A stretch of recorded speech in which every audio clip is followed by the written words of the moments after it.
What would happen if we asked you to draw a map of the ocean? You'd probably highlight the shape, outlining the negative space between the continental shapes you know. You might color it blue because of the water, maybe add some waves for effect, or the sun rising over the eastern edge of the map.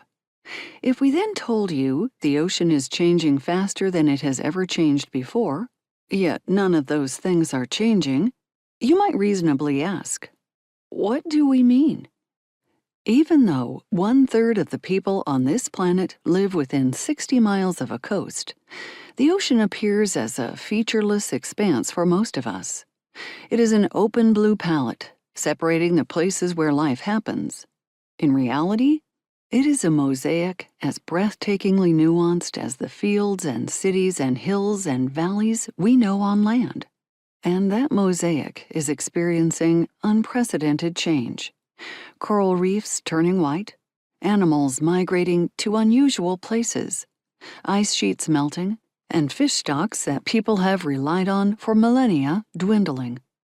Scientists, indigenous communities, conservationists, and fishers we have talked to over the last few years have told us of their desperation to communicate this change to the public, and their frustration as the change continues to accelerate. In 2017, we set out to document, take note, observe, and reflect. To listen. We could hear a change in the communities of people who were watching the ocean, an intensity shift, an urgency, a threshold being crossed.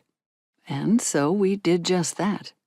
We called people on the phone, met them on the beach, ate meals together, showed up to webinars, seminars, conference presentations, and eventually, in the midst of a pandemic, conducted dozens of interviews online. We pored over manuscripts, books, and online videos, and emailed follow-up questions.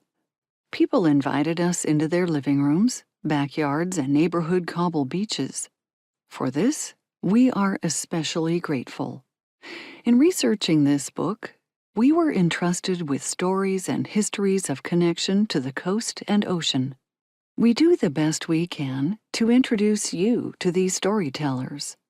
We acknowledge that, in many cases, these stories are told by Indigenous knowledge holders, and in those cases, we are particularly careful to make sure the stories that are told here are told in the way that they wished.